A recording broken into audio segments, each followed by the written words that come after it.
Hello, everyone. Hi, Charlene. Hi, Brian Douglas. Hi, Clerix Creations, Mia Gig, and Questboard Terrain. Hope you're all doing great. So, with me today is Jack from Jax Minis. How are you doing, sir?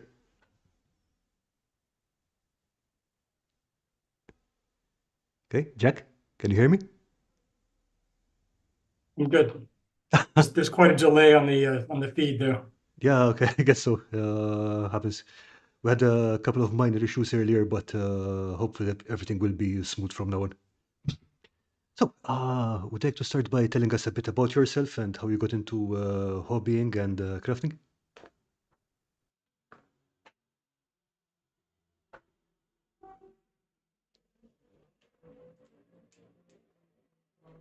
I've been I've been doing model building since I was in high school, which is so I'm 62, so I've Oh, been right. at this for a while. Yeah, and so I started. I bought one of the first plastic sets of Space Marines that was ever printed.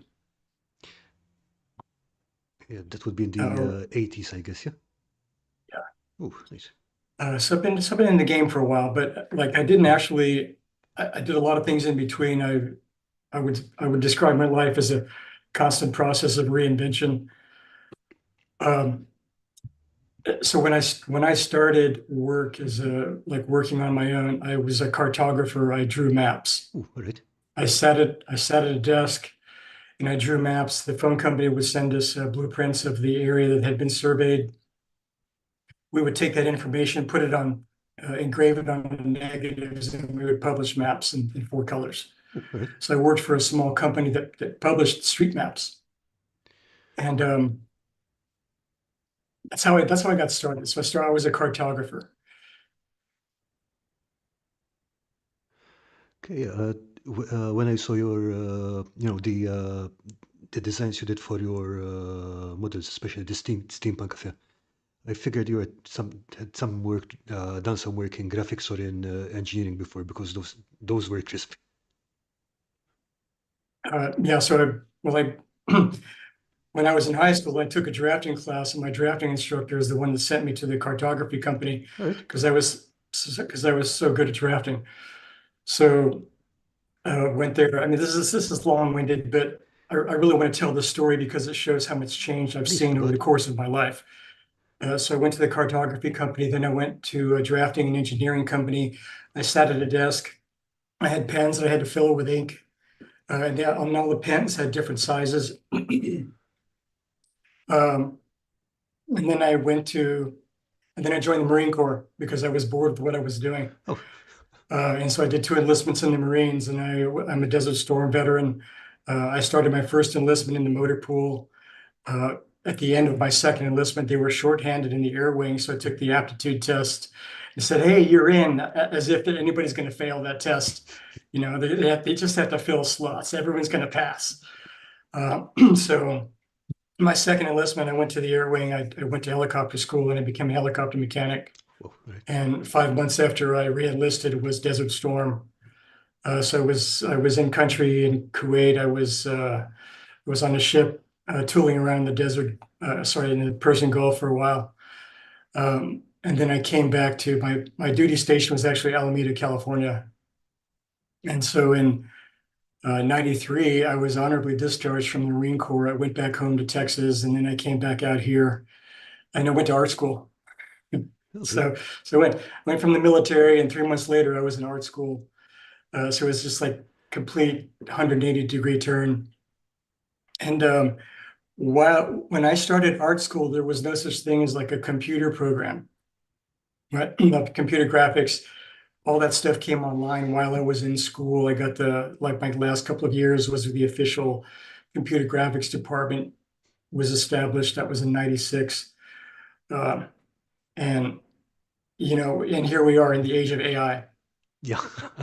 And so like, if that doesn't make your head spin, I don't know what will.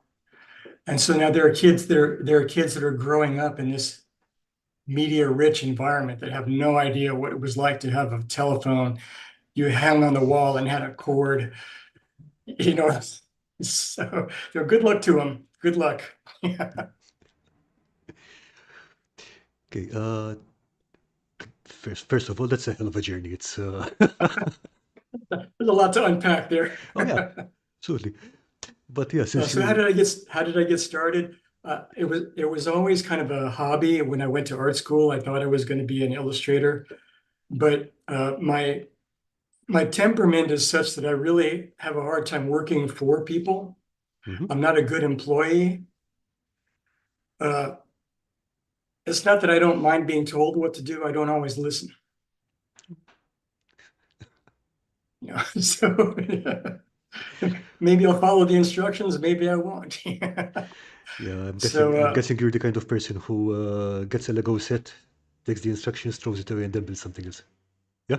actually, there's two kinds of people Hmm. in the world, right? There's people that read the manual, and there's people that ask the person who read the manual.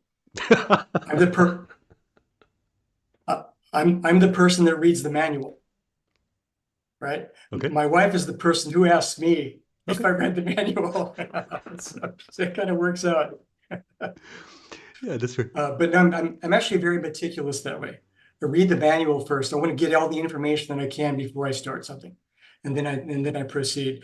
But I'm detail oriented, but I'm also very super independent, Hmm. meaning I'll seek advice when I absolutely have to, but I have to try to figure everything out for myself first, and then I'll ask somebody if I have to. And I found school tedious because it didn't go fast enough.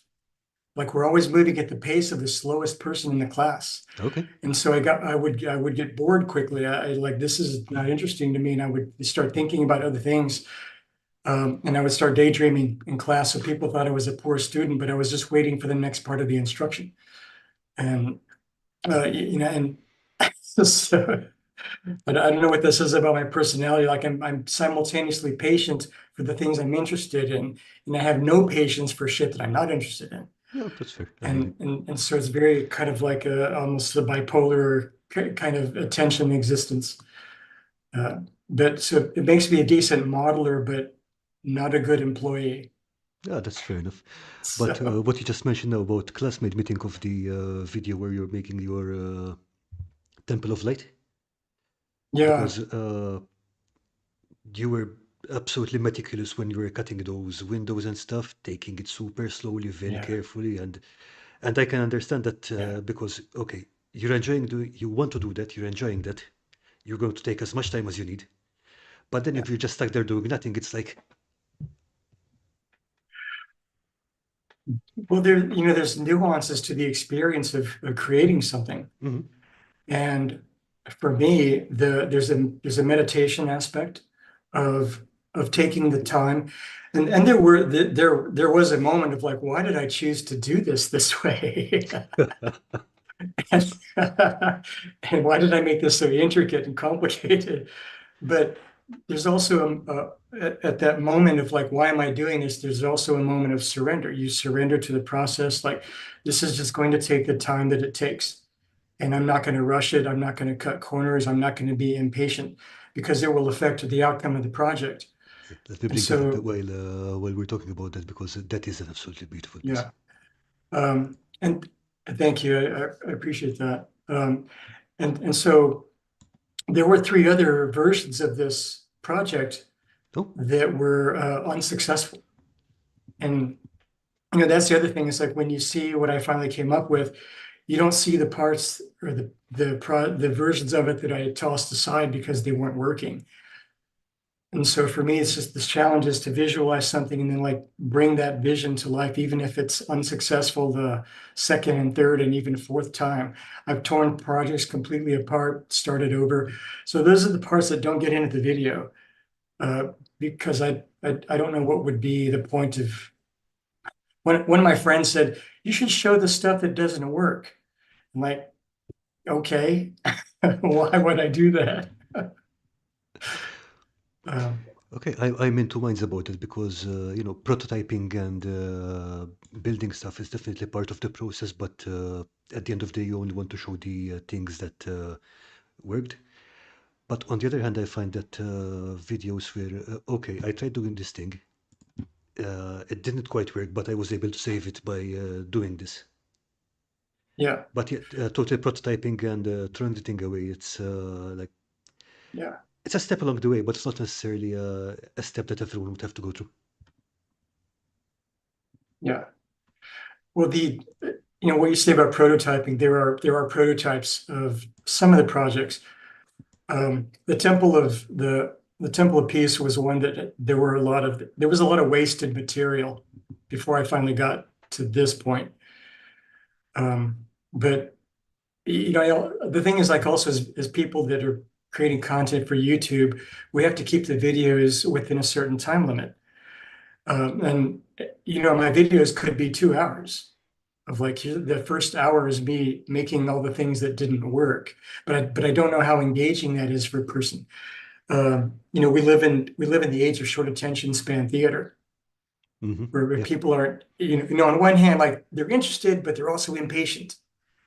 And so, like, pick a lane, like we sweat, to make projects, but then we're asked to cut it down to 3 minutes. Like, that's what TikTok is for. YouTube is a long format. Oh yeah, I totally appreciate And so I feel that like, feeling.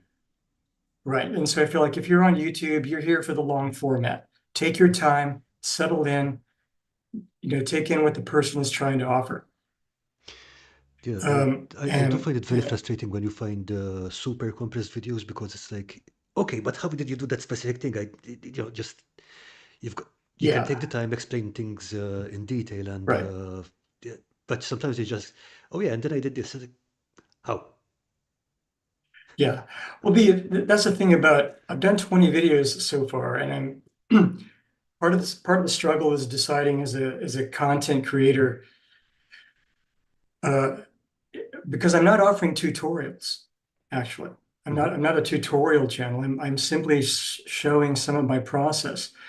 But I do invite people, like, if they want to know more about how I did a particular thing, engage with me and ask me questions, because I'm happy to share what I think I know.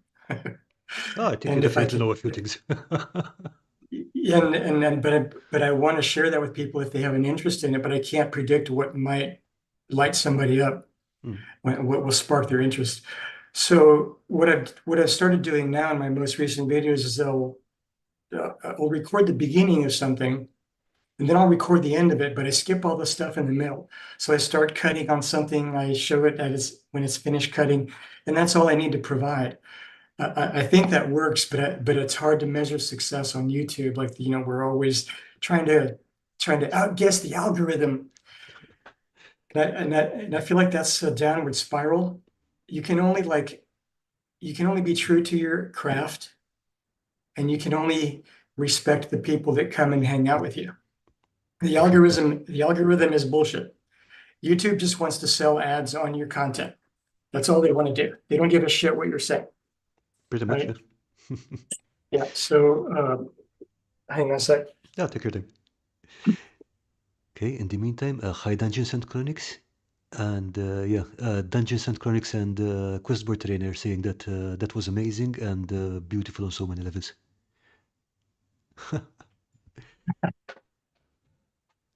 Um, yeah. So even though I work at a scale that's a gaming scale, which is 148 or 28 millimeter. I work in that scale. I'm always going to have a love for tabletop gaming.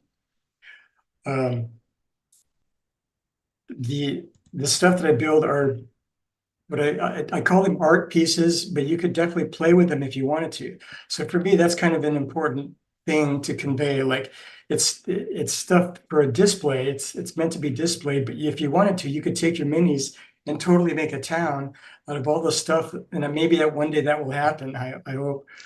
Um, but I'm also working towards getting enough pieces to get a gallery show sometime this year. Oh, nice. Okay, So yeah, that would be really good. And yeah, another thing I noticed is that you work in a lot of different media. So you've got, yeah, for example, Temple of Peace was in, what do you call it? Mounting board, art board, what do you call that? yeah, it's a museum mounting board. Museum mounting board, all right. Yeah, And you also do foam, you also do, I think some of this was clay, I think, yeah. yeah. So yeah, cardstock, paper, polymer clay, plaster. I don't do as much plaster casting these days as I used to. Okay, so this was, I'm guessing this was Yeah. cardboard, right? Yeah, that's when my eyes were really good. I mean, that's absolutely tiny. Yeah. Yeah, I think my wife kept that one. She's like, you're not selling that. And did you just all those stairs are literally bits of rectangles of card? Oh, good. Right. Yeah, yeah. Well, I use a magnifying glass a lot more now. Um, but so you have to keep in mind that the other change that I've seen over my life, Mhm. when I did this, 3D printing was not a thing. When I made this piece, it was around 2005. All right. And so I was making dollhouses. I was making dollhouses for a dollhouse. So the idea is that this would go inside of a dollhouse that someone would play with or display. Then 3D printing came along and changed everything. I had an enormous library of like 200 molds that I had made. I was really great at making silicone molds. I was doing plaster casting, working in resin. All that went away when 3D printing came online. Ah, okay. And So you totally switched over to printing rather than yeah, mold making. Okay.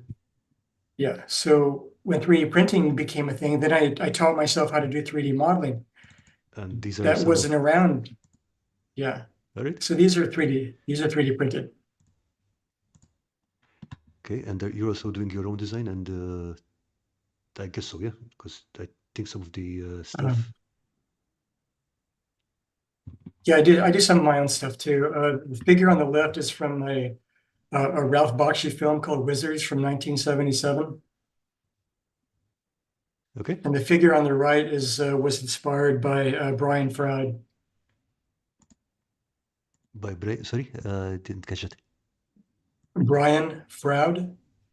Mm, He published a book called Fairies, and on the cover of that book is a leprechaun. And I wanted a leprechaun for myself, okay. but I knew.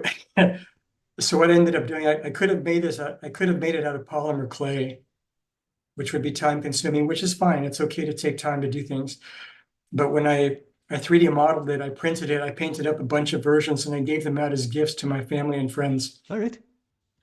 So, and then that's the other cool thing about being able to do what I do is that I make stuff to give away. And if I had the time, I would gift everybody on the planet something cool. Just because everybody deserves a cool gift of some sort. True story. Okay, so let's see. Okay, let's go back to this one. Yeah, so this is also like pre 3D printing hegemony. The vampire chair was made out of polymer clay and two-part epoxy. I made that by hand. And then the little box, the skeleton was made of two-part epoxy and cardboard and cardstock. Oh, okay. And it's 1/48 scale or 28 millimeter. Okay, that's a good looking chair. So Thanks. it's all hand sculpted, right? Yeah. Okay, and I see you've got this other box here. Is that also polymer clay or is this printed? The box is cast, but for a while I was doing there's a guy called Hearst Arts, Okay, yeah. and he makes silicone molds for casting. And so I used uh, one of his molds to make the box, and then I created the character inside out of polymer clay. Nice. And the tips of the tendrils glow in the dark. All right. Because when I was working with polymer clay, I wanted to make the fade so the color is actually the color of the clay. It's not painted. Oh, so you blend the clay so that it's got that because it does seem Yeah, to have a yeah, gradient there. yeah. I Okay. blended the clay. Nice. And so yeah, I worked in all kinds of things to try to create the effect that I wanted. That's pretty amazing. The background in my feed is a piece of terrain that I made and sold on eBay. I think it ended up being shipped to Australia. And I was using like plastic kits and plaster casting and all kinds of stuff. So even though the stuff I do now is more whimsical and lighthearted, I did do a lot of like grim dark and 40K style stuff. Okay, let's see if I can break it down. I think there are definitely some bulkheads in your background. There are some bulkheads from the from Games Workshop's Necromunda from '95. There are some Yeah. bits from a Space Marine tank, which I would say is uh, between 1998 and 2000. The balance I'm not sure about. yeah. There's some Herstarts castings. There's a Russian plastic kit called Technologic. Okay, It was whatever I needed to create the effect. all right. Yeah. So, but yeah, I made quite a few of like pretty large scale landing pads. Okay, let me And bring then one of those up. a few years later, Games Workshop came out with their own landing pad kit. Talking about this one, yeah? Yeah. And so I made all these kits before they published their plastic kit. I think I prefer this one to be honest. So do I.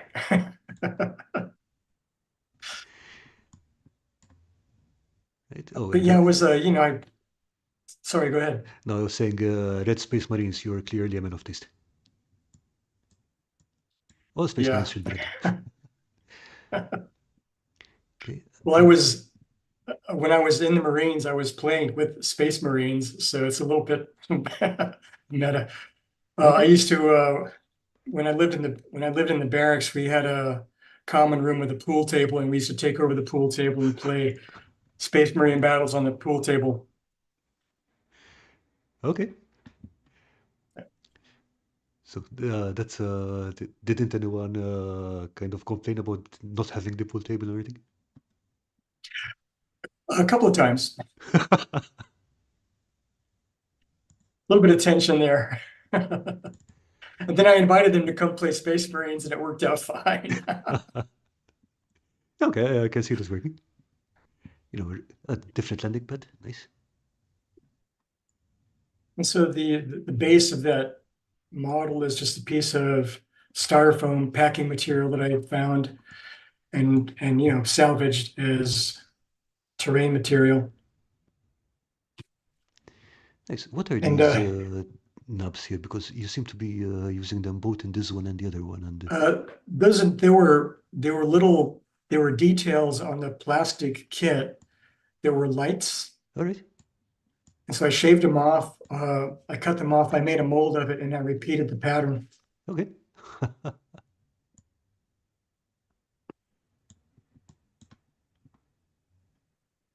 But yeah, this is all kind of pre 3D printing.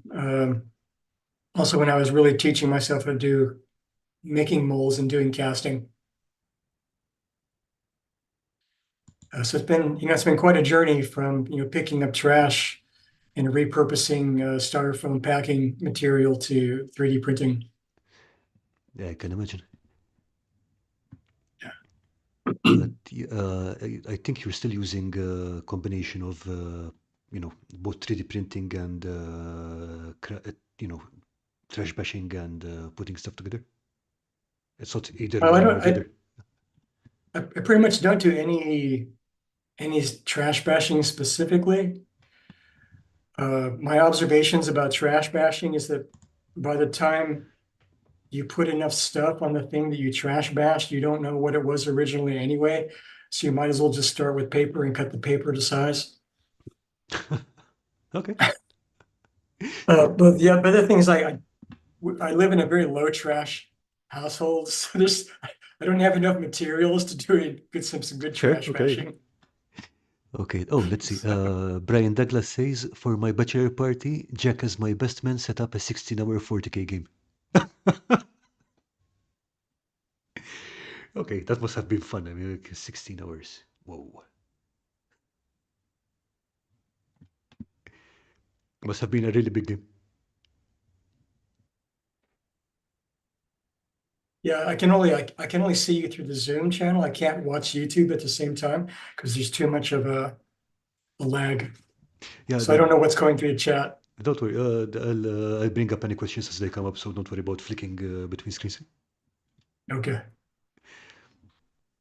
Okay, yeah, 16-hour 40K game. Whoa. So let's see, where were we? Okay, Yeah, so these days I'm uh, primarily trying to conceptualize things and then use whatever I need to create this concept. I start by sketching. yeah, I've seen your sketches. They're amazing. I mean, literally, the sketches are something that I'd be happy to put up on my wall, just the sketch alone. But I wanted to ask you about where did it go?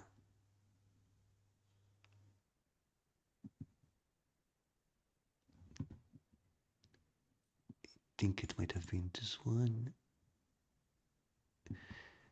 Ah, yeah. Okay. So, with these details you've got going on here, for example,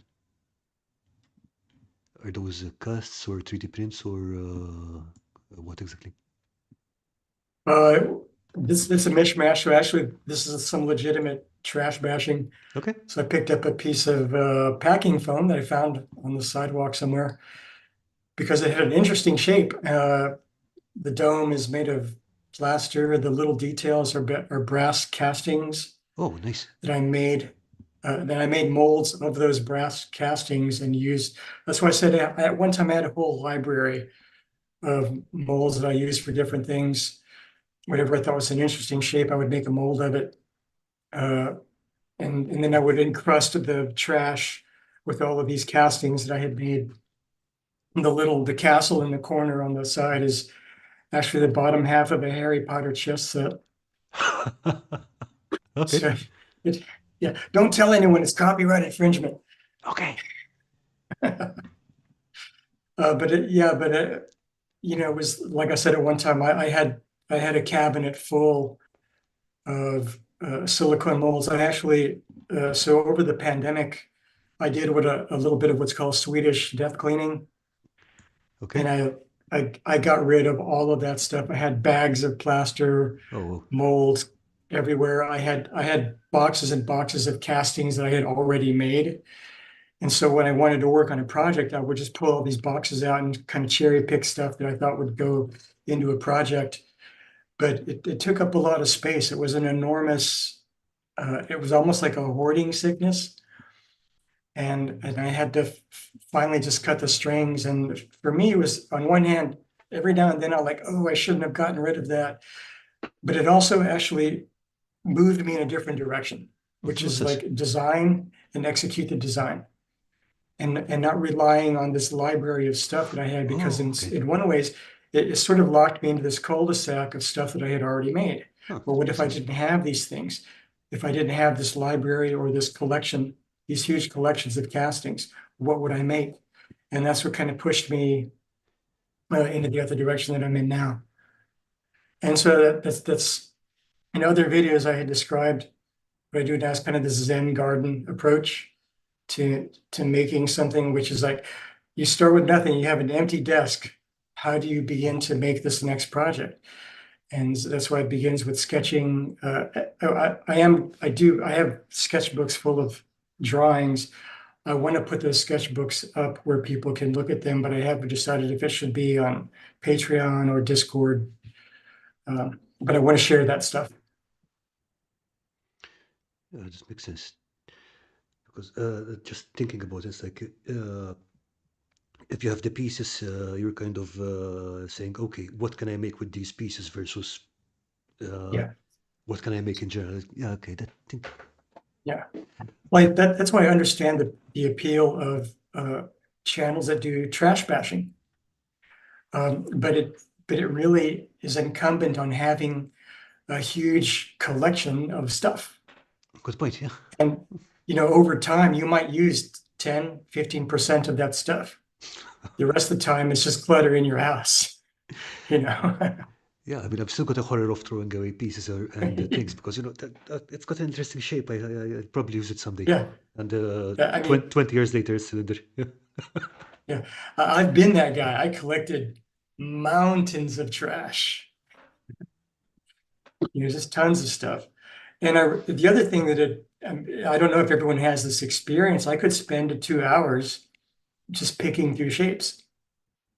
Mm. But what have I done in 2 hours? Nothing. Yeah, I mean, you could be kinder and call it, you went on a creative journey and Hey, whatever story you want to tell yourself, man. yeah, Yeah, whatever makes you feel better. exactly. But in defense of that, I would say there is definitely this aspect of play, right? And it is creative, it is playful. You're imagining what these things could be.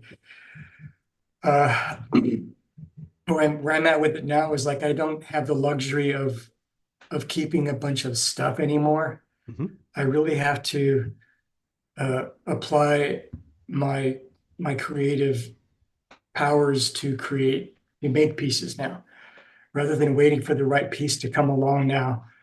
Um, I have to figure out how to make what I envision from scratch. And so, Yeah, and like you said, it's a different direction of creativity. um, both of those paradigms, both of those ways of creating are legitimate. One is not better than the other. They're just different. Yeah, but I like one thing in particular that you said. It's like playing with stuff, and for me, I mean, it's all of crafting is just playing with stuff, and that's a pleasant way of putting Absolutely. it. Absolutely. Yeah, completely agree. Okay, in the Well, if meantime, you're not, if yeah, it's not fun, we don't do it. yeah, yeah, totally. In the meantime, I see that Evolution of Gaming and Clerks Creations joined us. So, Evolution Yeah. of Gaming is saying, looks like someone might know the right color for Space Marines. Yep, Yeah. there you go. See, Mia is organizing her trash right now. Good job. And the Clerks Creations is saying, this guy's an artist. Yep, totally is. Totally is. Okay. Ultimately, it's not up to me to say that. It's up to other people. Oh, So yeah, I thank you, mean, Clary. Cleric is saying it, I'm saying it. I think, if the boot fits.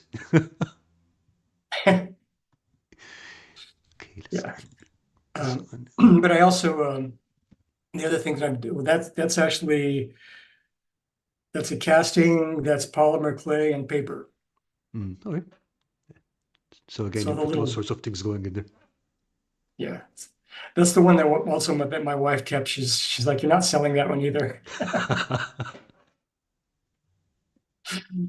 So, but I mean, I've been making and selling stuff for probably almost 20 years. So Nice. there might be somebody out there watching right now that has bought something that I sold on eBay 15 years ago, or even right now playing. I remember one time I was kind of sifting through the internet and I found some images of somebody's 40K game, and in the background were buildings that I had made, and I was like, "Oh my God!" Oh, wait, seriously? Yes, Oh, that's amazing.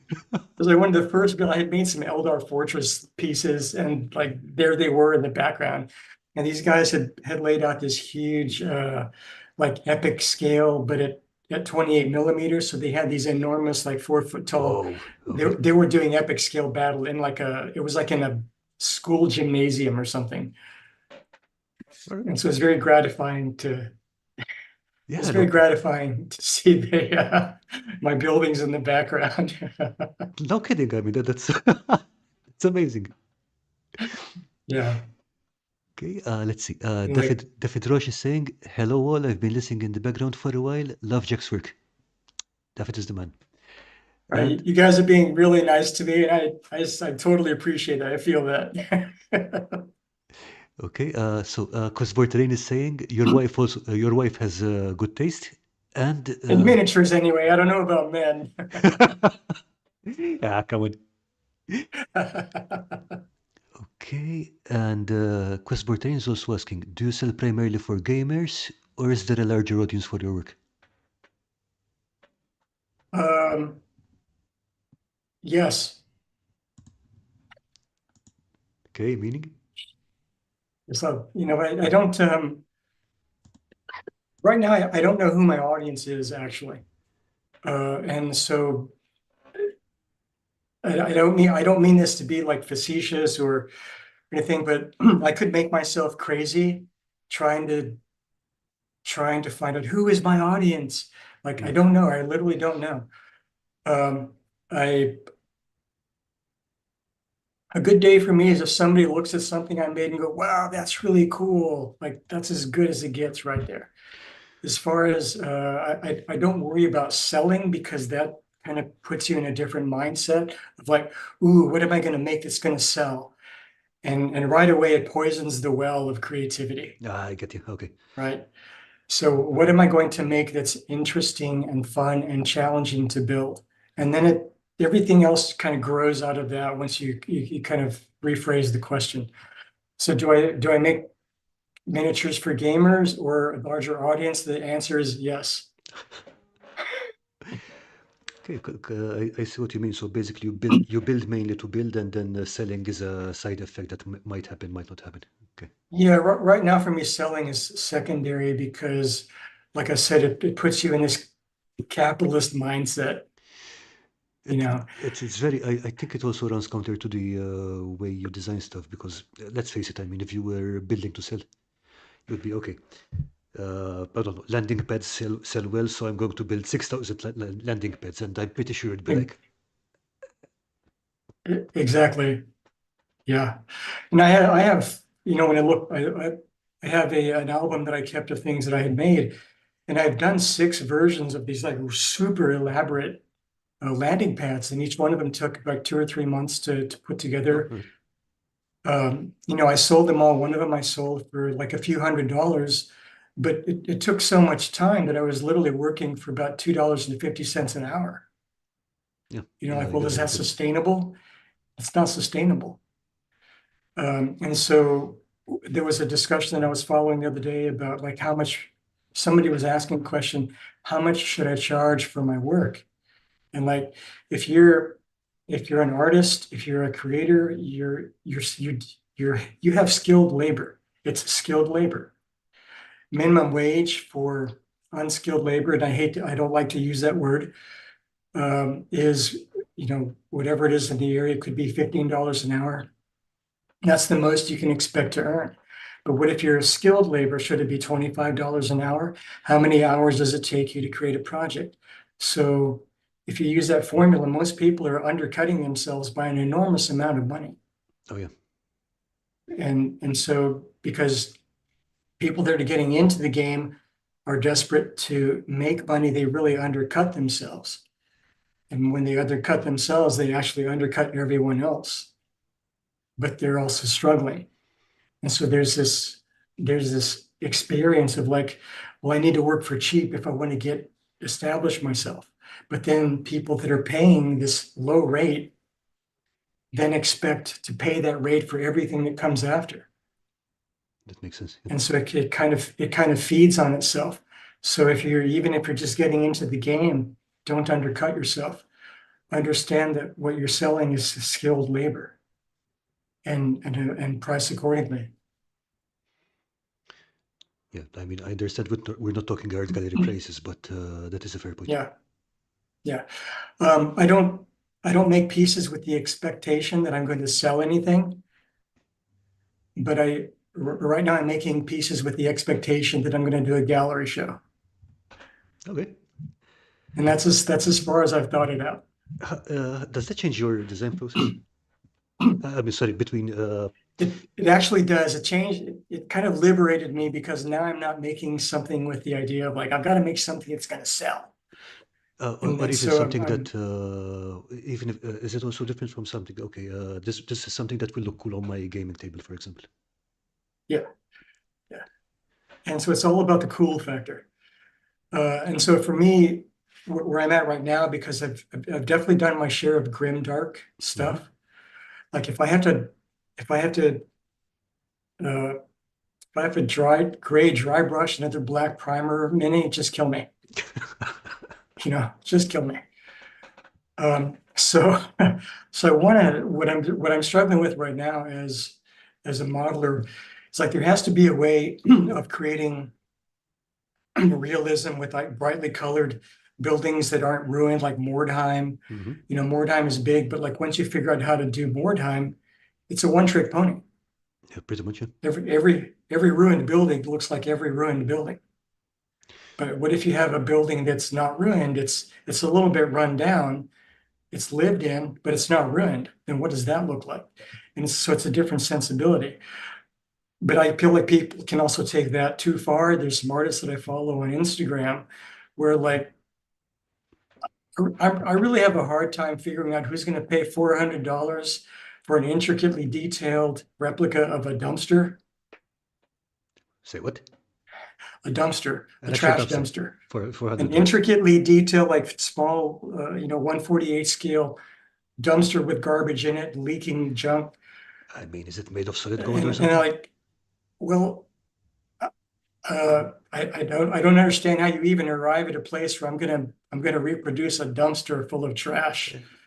And it doesn't appeal to me. But that artist is super popular, super popular. The other paradigm that I see is like replicas of rundown storefronts, Oh, okay, and nice. the fronts are plastered with graffiti and marked down. They're rundown buildings. But I feel like, and I might offend some people with this. I apologize in advance. That making ugly things is easy. It's actually super easy to make something ugly, run down, trashed. That's easy. To try to like build something beautiful that somebody will look at and go, wow, that's a little more challenging. Okay, And I'd counter that by saying that it depends on your definition of beauty because even ruins can be beautiful. Yeah. yeah, that's why I said apologies in advance because both of those processes are legit. It's just where I'm at with mine right now. And then I don't mean that to denigrate anyone's work or their skill. No, no, I'm not even talking in terms of work. I'm not here talking about different aesthetic tastes because even a rundown building can have its own. It can look beautiful, in the right light and Yeah, the right stuff and so on. But yeah, yeah. Uh, there's beauty in the macabre, true. right? Also, yeah. Yeah, and I feel like that's kind of what you're saying, which is like maybe even exploring things that are a little bit dark can be Hmm. useful, and even maybe cathartic. True. Uh, but I also feel like this is just this is just me being a person of years, having seen my as much of that as I can stand to see already. If someone much younger that's just getting exposed to that style of art will think, wow, it's really cool. And they can think that for 20 more years. But I finally reached a saturation point where like I want to see things that are a little more beautiful. Brighter and So more decorated. No, yeah, absolutely. I mean, like, one thing is that not many people work on that. um, well, I feel like it's good to do both. Yeah. Like and everyone has phases in their life. Like I might go back to exploring dark things again. Like I might go back to doing pretty dark art. And I've done some really dark stuff in the past, like super dark. Um, and I'm kind of maybe coming full circle where like I've embraced the darkness. Now I want to embrace the light for a while, and I might come back and embrace the darkness again. We'll see what happens. But yeah, I mean, like, brighter and later stuff. I mean, like, again, for example, going back to your steampunk cafe, that's the kind of beauty you don't get with grime and stuff like that. I'm going to grime it up a little bit, but not a Just, lot. just to make, just enough to make it look lived in. Yeah. Just enough to look lived in, exactly. Lived in, but not run down. Mhm. So, uh, Brian Douglas is saying one of the most important lessons Jack has taught me over the years is how creative can you be with what you have? Making protective leather armor with leather that was limited in size. Not to let limitations stop you from doing it. All right. Yeah. Yeah, that is a very valuable lesson. Yeah. So, do you also do leatherworking, or is it Brian who was doing leatherworking? What was the idea? Brian and I are longtime friends. We've known each other for 40 years, Ah, nice. maybe more. It's a long damn time. Yeah. I have miniatures that are older than some of the people that I watch on YouTube. Okay, I thought it was just me. Thank you. Thank you for saying that. I feel better now. Well, as I describe myself as a person of years, and my goal is to try to be a wise elder, if that makes sense. It Because does, yeah. I see a lot of unwise elders, and we tend to elect them into office. It's like, how do we end up with these unwise elders in charge of things? It's incredible. So, Yeah, so I'm trying to be a wise elder. I think I'm pretty sure it's a question of money, but I mean, I'm just a nobody in the middle of nowhere. Well, So, if that's the metric, then I'm definitely a wise elder. so and Brian is saying he taught me that they're working in 84, 85. Oh, whoa, okay. Nice. So you do also do leatherworking. It's Yeah, nice. yeah, that's just before I enlisted. Uh, I've done a bit of leatherworking myself, but it's definitely peasant level stuff. Nice. Yeah, I saw that in your avatar picture. So you do a little bit of martial arts. That too, yeah. Yeah. Okay, going a bit slowly these days because of work and stuff, Oh but yeah, I'm really yeah, looking forward to get back into it. yeah. Consistency is more important than intensity. Hmm. Amen. So, Okay, but let's get back to your work because there's more stuff here, and I really want people to see all of this. I mean, definitely go and catch Jack's channel as well. So I'm just going to drop a link in here. But since we've got you here, I'd like to ask you more questions about all these things. yeah. So this is one of the few times that I actually worked in whatever the insulation foam is. Hmm. So I cut the layers out of insulation foam. The walls themselves are a plaster casting. The stone ones over here. Mhm. Okay. So that's cast in plaster. The Celtic knotwork above that is from I created that using polymer clay, and then I made a mold of the polymer clay sculpture. Ooh, okay. And then the little gold pieces are castings from plastic kits and brass findings. Okay.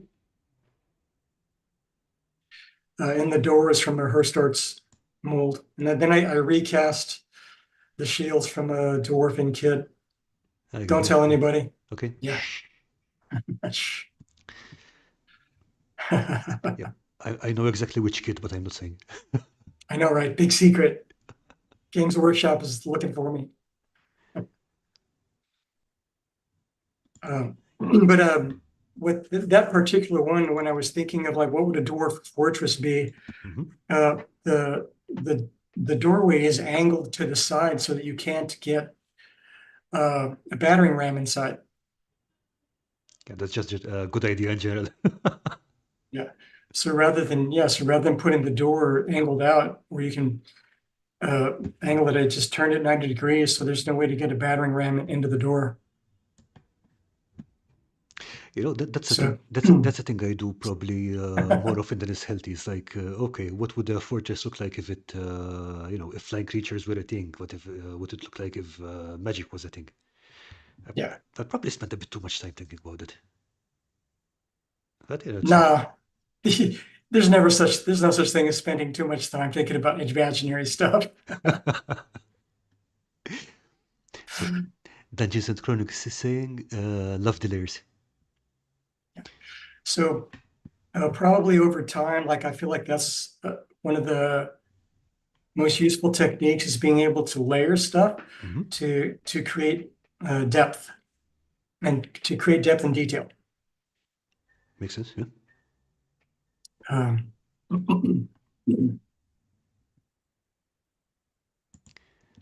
when I was doing towers, I was adding what I call dragon spikes on top of Uh, the towers because, like you were saying about flying creatures, if a oh, okay. dragon came, so there are these really like intense and sharp spikes. Yeah, like the stuff they do to keep pigeons off, but dragon size. Yeah. For dragons, yeah. The pigeons, yeah. Hey, the pigeons at this time period are vicious. Okay. Here's Yeah, another one. this is my merchant's, or actually it's a sage's. It's a building where the sage lives, and so you would go to consult the sage, and he lives in this little ornate structure at the tower.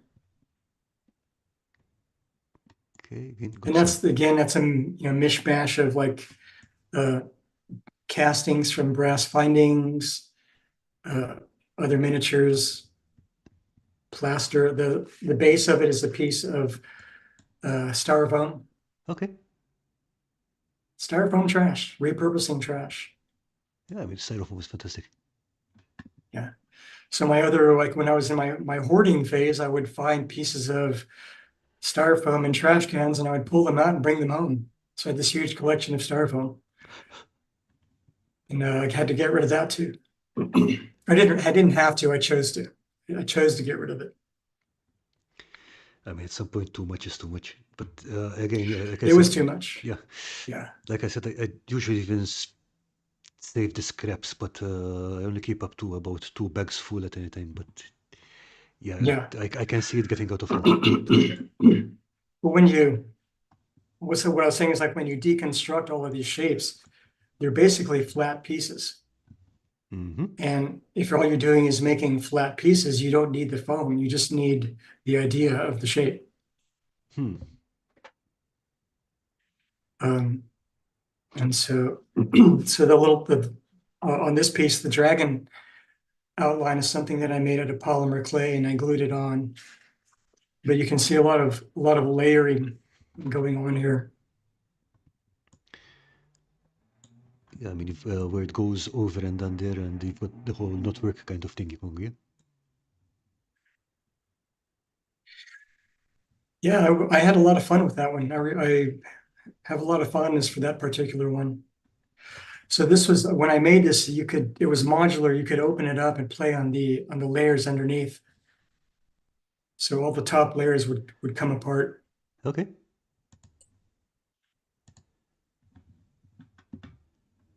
And I realized that for a while I was trying to make things that you could play with the interior, but I realized that with gaming, it really doesn't matter Hmm. because as player characters, you're not going to spend that much time in any one place.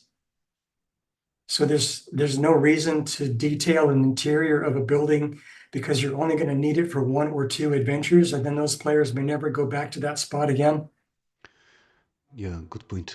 Or you could just go the whole completely modular route, but Yeah, you know, I don't know about you, but I find that one complete building usually looks better than one that's composed of several modular parts.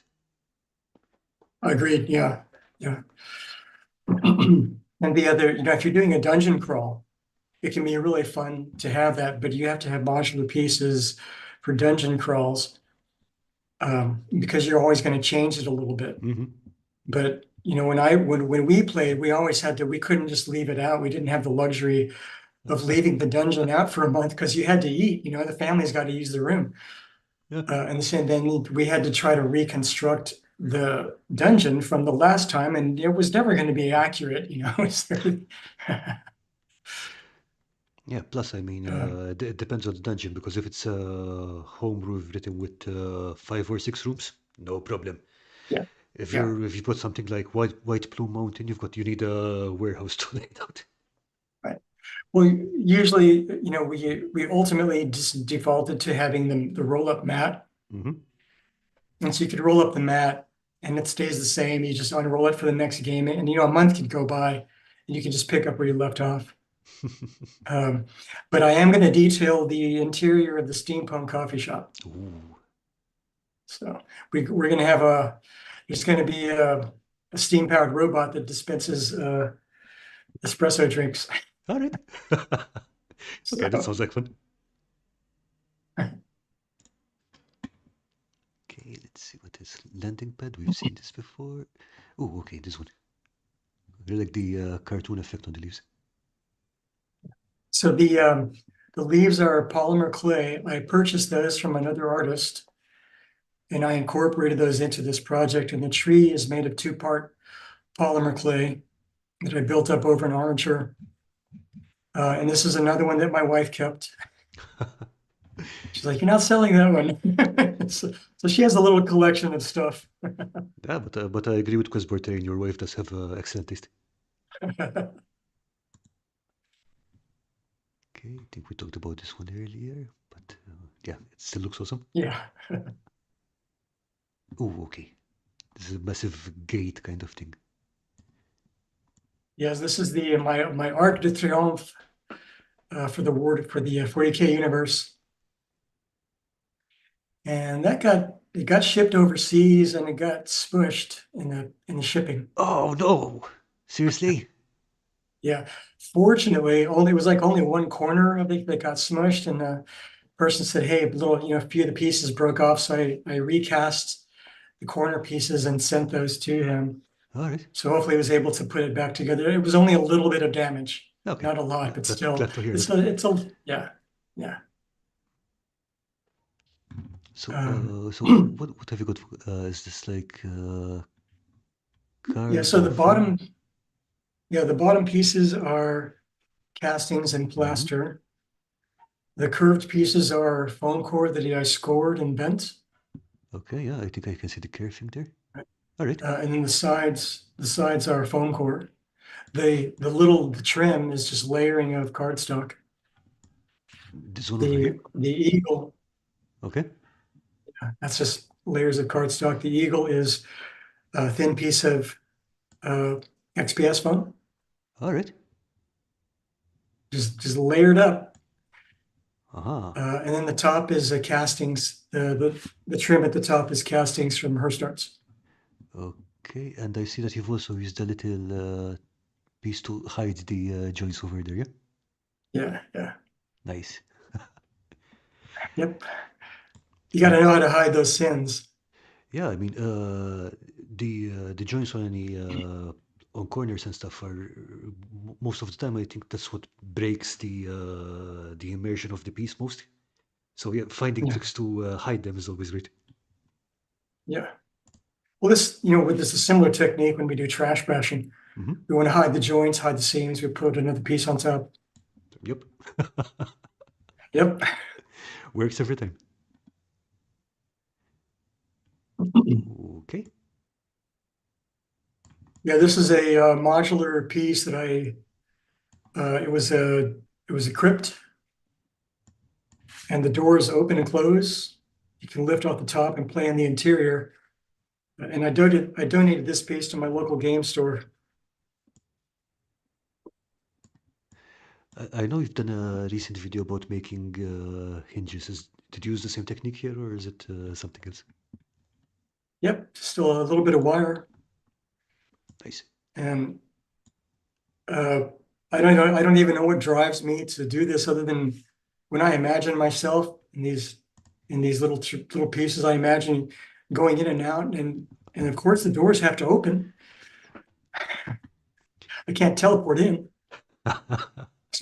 So for me, it's actually really important for the doors to be opening and closing. I don't know why. Yeah, I think it's always the when it's stuff like this, I think it's always the inner 6-year-old going, it has to open. Yes. Yeah, Uh, think about it. The inner 6-year-old does take a lot of decisions and make a lot of choices. yeah. Well, when I first started making like miniature buildings, I worked in clay. I worked in modeling clay, Hmm. and I would use a screwdriver to push down the steps so I could have square steps. And I was I've been making steps for a long time. little steps. And so, yeah, again, there's a good demonstration of that layering technique. I was layering up pieces of XPS foam. The little dwarf faces at the top are recast from a battering ram. Okay. But the top is 3D printed. Okay, so again, a good mix of materials and techniques and stuff. How do you make the rock effects and stuff like that? There's a material that I use called celluclay, Mm-hmm. and so I ball up paper to get the overall structure, just newspaper, and then I layer that over with celluclay. All right. If you make it kind of watery, when it dries really lumpy, and it's actually kind of what you want. So you make it a little more on the watery side, and then it dries with that texture. Oh, nice. The downside is it takes a day or two to dry. It's like there's another product that dries much faster. I haven't tried that one yet, but that's how I got that texture. And then if you feel like it's not lumpy enough, you can always add a little more afterwards. Okay, nice. And how do you get the this piece here embedded so cleanly? It's like, That's a rolling pin that I got from Green Stuff. oh, okay. So I rolled it out in polymer clay. I embedded that into the floor. Just dropped it in. So basically, as you cross that threshold, it's a magical gatekeeping device. And if you don't know the combination of runes that you're supposed to touch, the door never opens.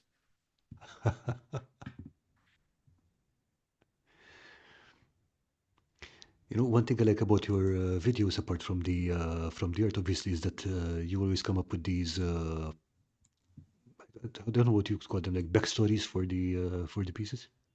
I really enjoy those. Yeah. Well, I played my first game of D&D, I think in 1980. Okay. So and then within a couple of years of starting as a player, I became a DM. So I always do homebrew. I rarely do modules. I always wanted to do my own stories. So I've been creating stories for that amount of time. And I feel like it's not up to me to say if I have a talent for anything. It's up to people that experience what I offer for them to say, hey, that was cool, man. But anyway, I like making up stories. And so I feel like the guy that runs Gamey Bill's channel, he does a great job, bill making stuff, awesome. So they're really engaging. I'm not trying to copy what they do. I can only do my own version of that. But when I when I listen to Gamey Bills, even though I like what he does, sometimes it's like a little too dark for me. Right? Not everything has to be, a war-torn, miserable experience. Stories can be funny or charming or even a little bit sweet. Did, Not that did, I haven't told horrific stories. did you say gamey build? Gamey builds, yeah. Okay, I'll look into that up later. Okay, but when you're building something, does the story come first? Does the story come? Is the story inspired by the piece? Other way Uh, around, bit of both. Generally, the build comes first, All right. and then the story comes. The very first piece of terrain that I wrote a story about was the Desert Tower. Mm-hmm. Let's see if we've got that here. Uh, yeah.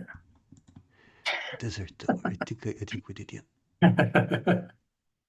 Thanks, Brian. I appreciate that.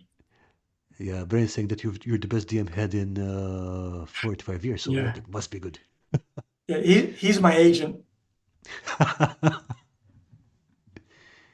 He hasn't been paid in 45 years either, but he's my agent. Okay, here we go. Yeah, that's the Desert Tower. So this piece of terrain, the doors open and close, Obviously. and it took me yeah, obviously it took me 4 years to make this. Whoa, okay. or it didn't take 4 years. There was a 4 year span. So it started with a piece of trash. So the little tube part was a packing tube that I found on the sidewalk.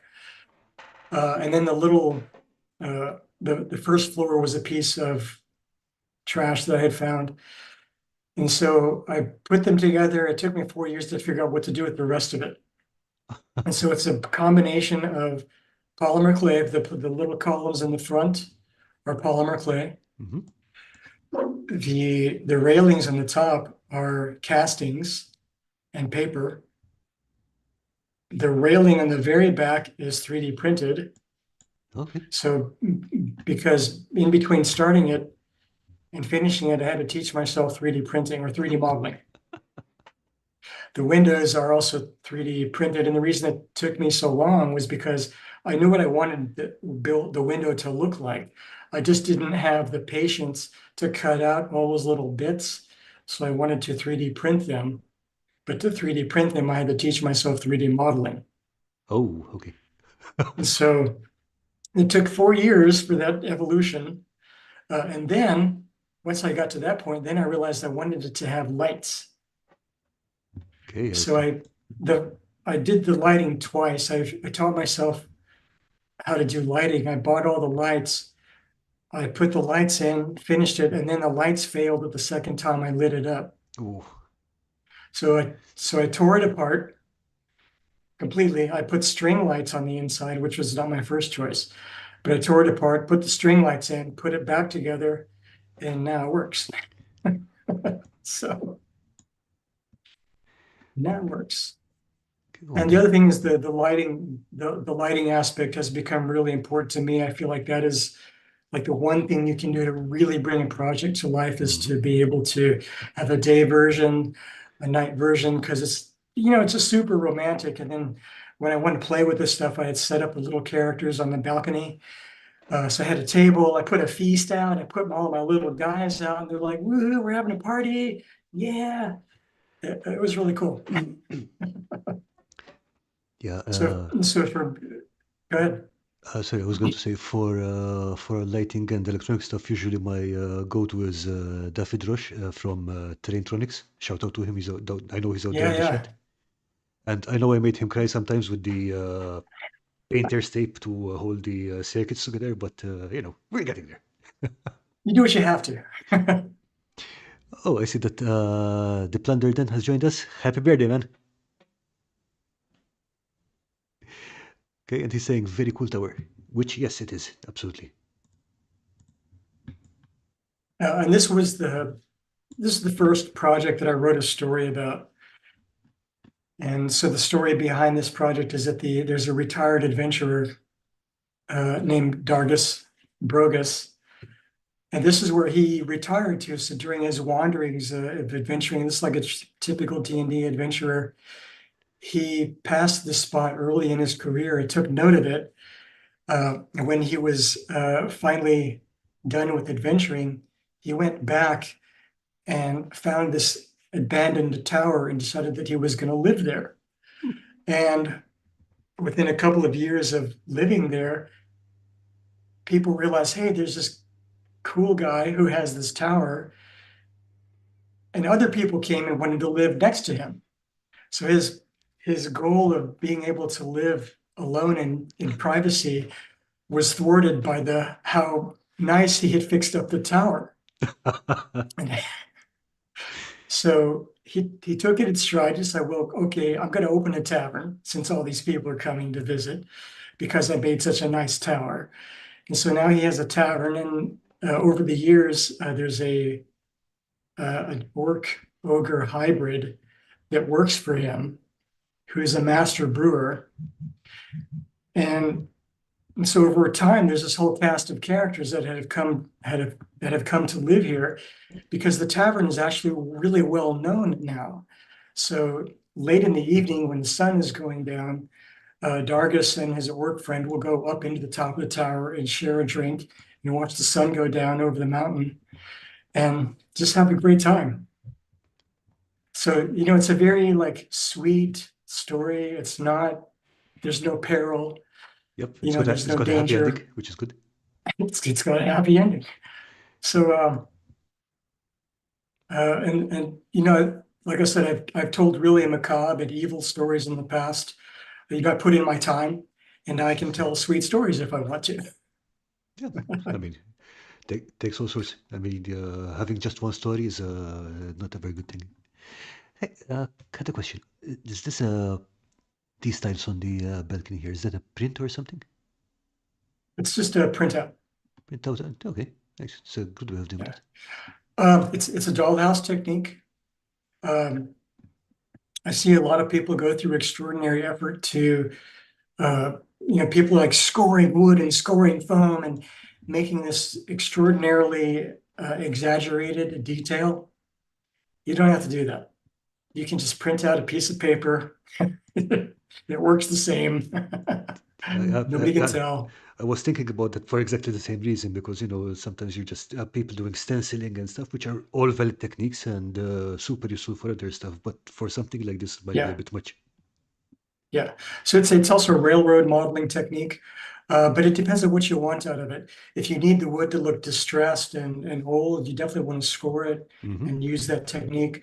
But I was trying to get some sort of a mosaic look to the flooring. No, that makes absolute sense. And yeah, you can't see it, but I put wallpaper on the inside of the tower also. Seriously?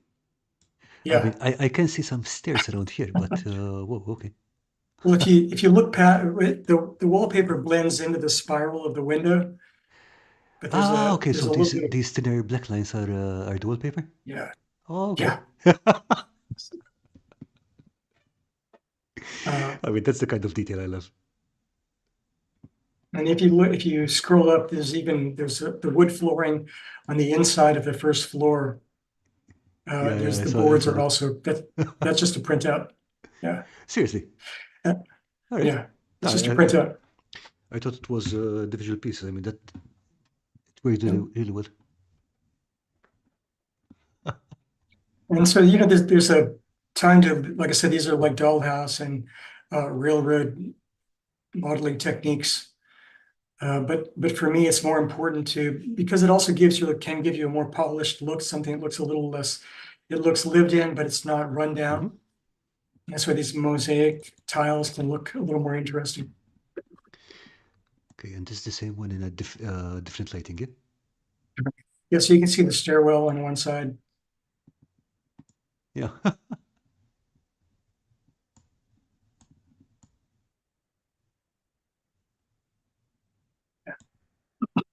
Yeah, so the edges of the little dome, that's just layering of paper. Oh, these ones? Yeah. Oh, right. This was a custom Well, something. for that one, I was doing miniature castles and I needed a quick way of creating the crenellations on the outside. So I had some laser cut sheets with these patterns, but then I ended up losing interest in making castles. And now I just use the laser cut edges to add ornamentation to larger projects. Ah, it definitely works. Yeah. Ah, I love this. And let's see, jumping ahead a bit here. Oh, okay. So this is the Dwarven Fortress we were talking about earlier, yeah? With the Yeah. door on the side. Yeah. So if you offset the door 90 degrees, you can't get a battering ram in. Okay, fair enough. But if you offset the door 90 degrees, you also can't get a cannon out. Or in, either way. Hmm. Say again? No, I said I'm just thinking because if you offset the door like that, it's very difficult to get supplies and stuff in. But knowing dwarves, they probably have cranes and things like that. Yeah, the dwarves, they like it, make it complicated. Yeah. You know. But again, more with that beautiful layering on the tower here. And so of course, I was influenced by some of the design work from Lord of the Rings. It's easy to see that I got the idea for the tower Mm-hmm. from the columns when they were in Moria. And so I used a little bit of that aesthetic Oh, yeah, of course. to create this. Yeah. Let's see. Okay, now for something completely different. Uh, yeah. So so now that I'm 3D modeling, Mm-hmm. So this is a cake topper that I made for my sister, who got married a little while back. So she asked me to make this cake topper for her. And I said, yeah, I'll totally do that. So I had it 3D printed. I had it shipped. Um, it didn't get here until the night before the wedding. Oh, okay. So I was up till, I don't know, 3 or 4 a.m. painting this. She was very specific, like this suit has to be this color, the dress has to have this pattern, because these are the clothes that they wore for the wedding. Okay. Uh, and they're depicted as foxes. So, And did, so I was felt like I was having flashbacks to art school. I like I was up all night. The world is dead, and I'm still up like furiously painting. Like, it's finals week again. Oh my God. but I mean, did you get it to the cake on time?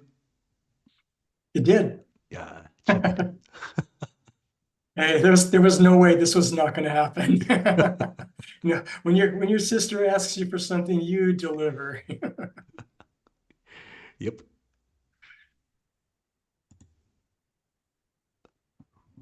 Okay, now we've got some really tiny musical instruments. So it might be hard to make out. There's a harpsichord, Mm-hmm. and the harpsichord opens and closes. Oh, this one's the harpsichord. Oh, jeez, obviously. Yeah. Yeah. Okay. The harp actually has strings that I strung onto it. Yeah, I can see their individual strings. It's like, whoa. Yeah, yeah. And then the smaller harp actually has a figure of a female figure on the front. Must be, how large are these? These must be, that's They're 1/48 scale. ooh, Yeah, so that's a 10-cent piece, a dime. okay.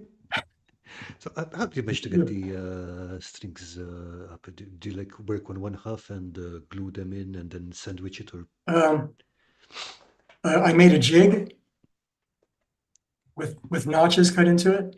seriously? So when I string, I just string them into the notches, and then I sandwich it in. Okay. I would never do that now.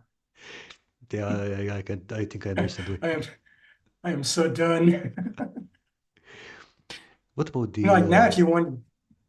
No, go on, please. if you wanted if you wanted something like that now, it would just be 3D printed. Yeah, I makes made sense. all this stuff by hand. Yeah, nobody cares. Nobody cares about hand stuff anymore. Handmade stuff. So can we do like a short 60-second break? Oh, no problem. Let's do it. Okay, so I'm just going to throw in a waiting screen, and you can take your time. So, guys, we'll be right back in a few.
Okay, so welcome back, everyone. So, Jack, Questborn has a question here. Did you make the instruments for a specific game or just because you wanted to? I was actually making this for dollhouse pieces, so there was a period of time I was simultaneously doing pieces for gamers, people to use for the tabletop war games like Warhammer 40K. And I was also doing miniatures for dollhouses, which is kind of a weird, like, hey, there's this guy who does stuff for war games, but then also does dollhouse pieces, which is sort of like walking in two worlds. Hey, But they're actually related. crafting is crafting, no? Yeah, crafting is crafting. And there's a small number of people that like the really smaller scale uh, things for dollhouses at that small scale. And so I thought, well, it's an easy segue into that. I'm already kind of working at this small scale anyway. I mean, I feel like even that has shifted over time because people are more well, people see what 3D printing can do. And one of the things that it can do is, like you were saying earlier, it can industrialize your output. You only need to model one thing really intricately and really minutely detailed, and then you can copy it. On the other hand, it sucks the life out of it. So, pick your poison. And that's not to say like I have an immense amount of respect for what 3D printing can do, but it also, when I say it sucks the life out of it, I mean, it's not special anymore. Anybody can have that. The So you, the way I see it, it's more like you're making something that's pretty much up to industrial quality. yeah, And like the thing is that industrial quality means that all copies of this piece will be exactly identical. yeah. And so in that respect, it's not special. Whereas that harp that I made with those strings on it, there's only one of those. Like, Yeah, I get what you mean. and I don't know where it went, but I hope that person is still enjoying it. Hope they didn't drop it behind the couch. Yeah, this reminds me of that thing from, I think it was SpongeBob. Let me play you a sad song on the world's smallest violin. Yeah. Yeah, I draw the line at violins with strings. It's not gonna. Yeah, that would be a bit much.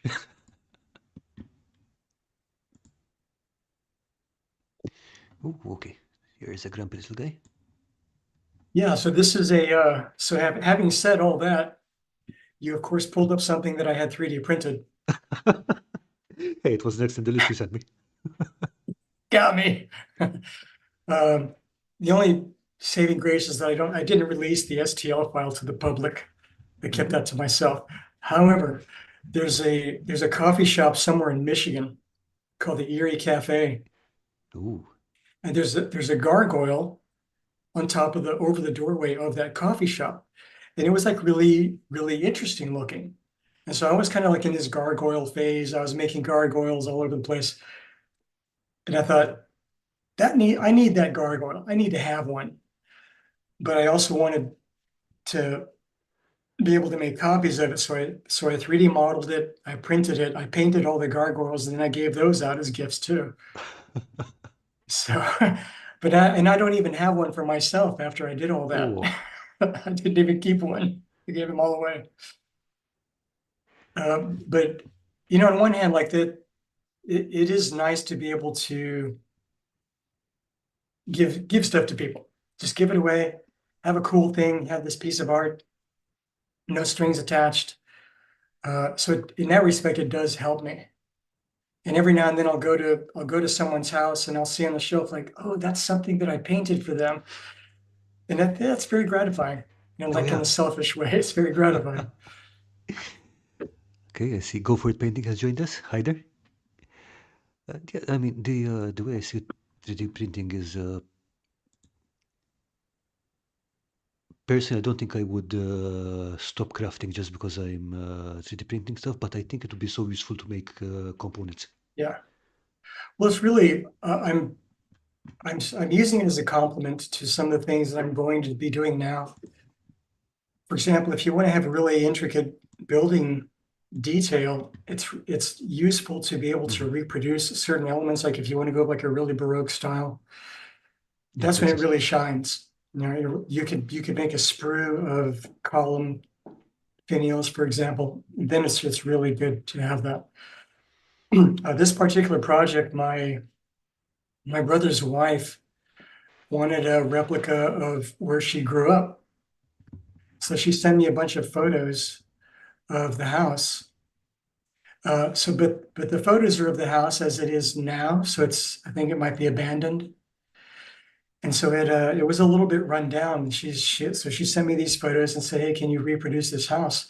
And I faithfully reproduced it. Okay. I even see the It was posters in the window and stuff. yeah, yeah. Nice. And I was actually really kind of proud of that project. I thought the idea is that it's actually flat, so you can hang it on the wall. Oh, okay.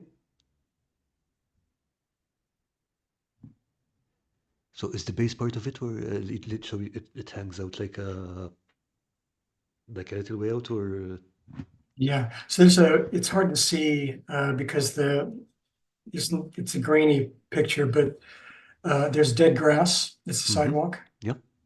It's a little bit. The little porch has columns, just Okay, like I see them. steel pipe.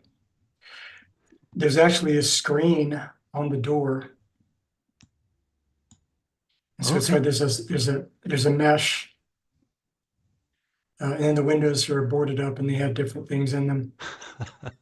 But there's a little bit of there's moss on the tiles. The lower part is cinder block, Mm-hmm. and the upper part is slate tile. Okay. All right, I see it. There's a dividing line around here, yeah? Yes, there was actually rundown, not quite grim dark. But yeah, I mean, it looks like it could still be lived in. Let's put it this way, Mhm. especially with the lights and stuff.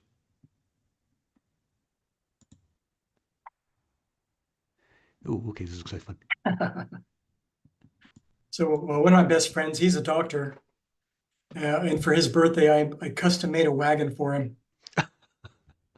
But instead of a horse, I made a this ostrich character. Okay, that's fair. So it's Dr. Paul's Apothecarium and Flea Circus. So it's if you can imagine a flea circus at 1/48 scale, so you will have to imagine it. Hmm. I mean, it's there. It's just very tiny. It's really tiny, but I swear it's there. What did you make the Uh, card out of it? Is it like so wood or card? the lower part, the bottom half is 3D printed, Hmm. but I've also made wagons that are not 3D printed. And then the upper half is cardstock. Okay, and I think I recognize this from the decorations you Yeah, told about earlier. Yeah. yeah, that's the defunct castle project. All right.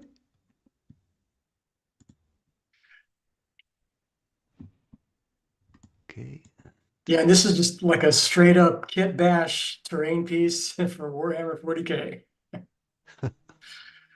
So the bottom half is just a plastic, Hmm. I think. Yeah, it's like a plastic sheet. The stairs are made out of cardstock and foam core, Okay. and then everything else is kit bashed. Yeah, I think it's I can see what you were talking about earlier about sucking the life out of things because again beautiful kit and stuff, but it doesn't have the same richness of texture that other parts would have. Even Yeah. even this, for example, compared to this.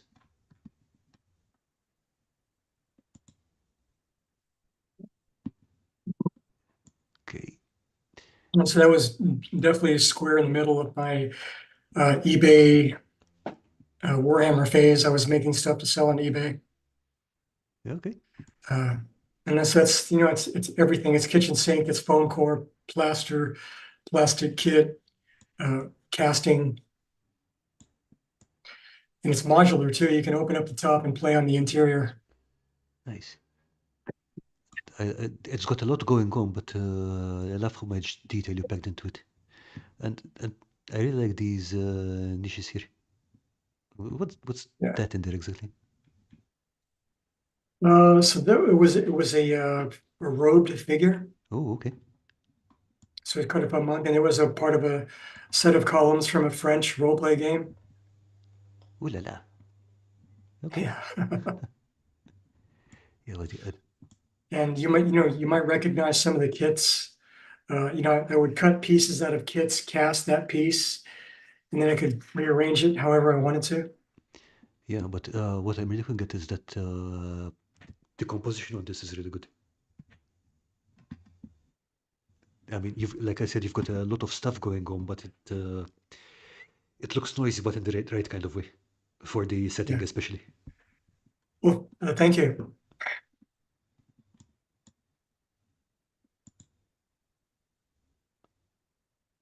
Okay, one more. Oh, okay. I think these are the same road figures. Yeah. Is this the same one? Yes. Yeah. Actually, no, those are different. All right. Those are different. Okay, nice. I get the general idea of this. But it's surprising how much of a difference these brightly colored pieces make. Yeah. So there's those lights again, and then all the yeah, it's a little bit of everything. Nice. Okay, small fantasy building with an Arabic style door. Yeah. So the top layer, of course, is foam core, and I trimmed out the eagle with the paper, and then just textured it. Uh, Trash bashing. Mm-hmm. This is probably one of my first ones. Yeah. So like all the detail encrusted on the outside is from brass fittings or brass stampings. All right. Yeah, I can see that. All right. And they're beautiful. So I just for a long time I actually kept all the brass stampings because they were so cool. I mean, But they look awesome. I had made press molds of the brass stampings, and I would use those to create the detail.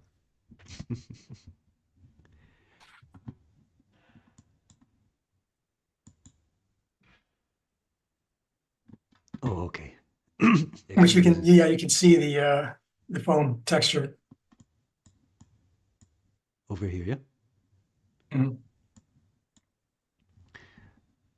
I mean, it's not terrible. When you see it like this, especially with this color, it looks out like concrete. It's not Yeah. terribly in your face. I mean, because I've seen worse examples where it's terrible. It's just really obvious that it's foam that's been painted up to look like something else. Mhm. But I mean, like this, it can work. Well, one of a technique that a person could use is if you hit that with a heat gun, it actually melts the beads just enough that they look like stone, stacked stone. Ooh, okay, that's good to know. But I think for these, I did not do that. I might have used a hot wire cutter to cut it down. But then I just, I took, so all the castings that I had collected, I would spend an afternoon casting stuff. So I had this library of castings, and when I was ready to make something, I would just pull stuff out of those bins and to glue it onto these boxes. And here's an example of that.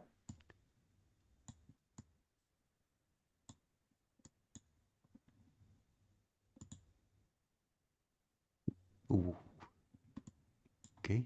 This is very different from your from the style of your others. It's like it's very what do you call it? Severe. Yeah, very severe. Yeah, this is supposed to be a guarded tower with where all the gold was kept. Yes, this is a Necron tower.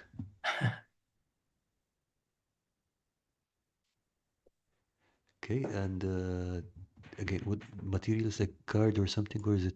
It's foam core with a glossy paint. Ooh, okay, and so again, layering in there. Nice. Yep, just layering. Yep. So I made a template and just reproduced that 4 times, glued all the pieces together. The top half comes off so that you could play in the interior. So you can have a tall tower and a short tower. I see. All right. Yeah. And so there were like a couple of reasons that I did stuff like that. One is that it was helpful to ship things that I could take apart. Makes sense. And the other was just this idea of modularity. I mean, it's two terrain pieces for the effort of one, I guess. Yeah. Yeah, so where the seam is at the bottom, it would come apart. Up Or here, yeah. a little bit lower. Yeah. All right.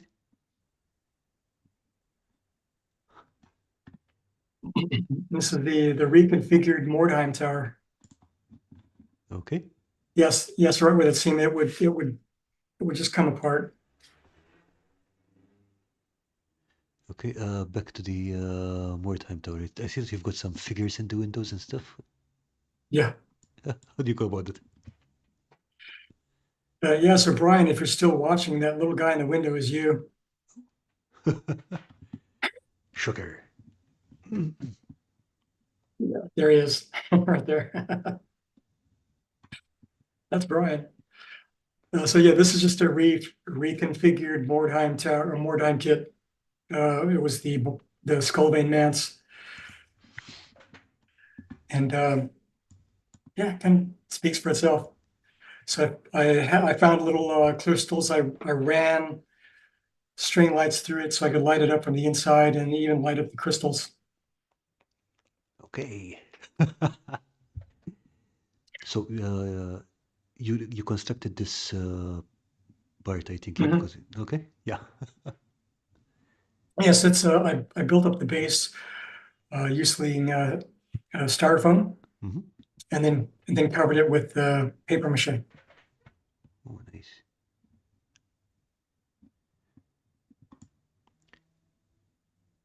I think again, I think with this one I can see what you were talking about. With it's slightly grimy, but again, it looks like it could be lived in.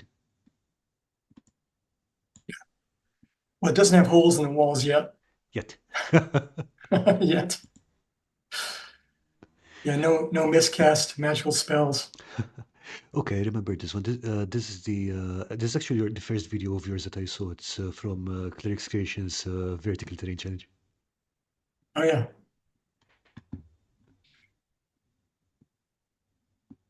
Okay, so Yeah, I owe a cleric a huge thank you for inviting me into this. It was a great project and it was a great way to connect with the community. So he did me a solid. yeah, he's a great guy. He is a good guy. Yep. So again, with this one, I remember that you were doing like a card frame, and then you were building clay on top of it. Do I remember correctly? Mhm. Mm-hmm. Yeah, so I did the outline in cardboard, and then I filled it up with balled up paper, and then built up the outside with paper mache. Okay, in case you haven't watched Jack's video, which you totally should, and which is going to drop the link to his channel again. This one has a staircase running all the way around the back to the top of the head, and it does look amazing. Let's see, where did this go? Ah, okay, I see that both Quest for Terrain and Dungeons and Chronics have seen it. They're saying that they enjoyed the Yeah, I think story and it they was were super fun. yeah. Yeah, I know Dungeons and Chronics was in on that build too. He did something for it. He did a Hmm. 2 towers with a big bridge in the middle. Yeah, I mean, there were a lot of good pieces in there.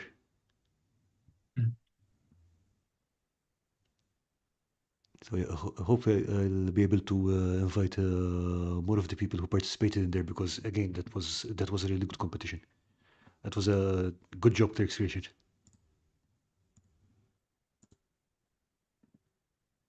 Okay. Yeah, so I feel like the story that I wrote for this build. So I did the build first, and then I wrote the story. And that was really somehow it people really responded well to it. And it Uh, was very sorry, I had just clicked onto the next one. So we're talking about the story for this one, yeah? For the vertical terrain. yeah, this one people did not respond to well. You mean, So, wait, okay, so they responded well to the vertical yes, terrain one, not to this one. yes. Okay. It looks like something from Legend, and it definitely looks very 80s. Nice. That's a totally 80s paint scheme, yeah. You nailed it. Yeah, it has that early kind of games workshop, beer and pretzels. Yeah, it's got all those guys. Do you remember the Red period in the 90s?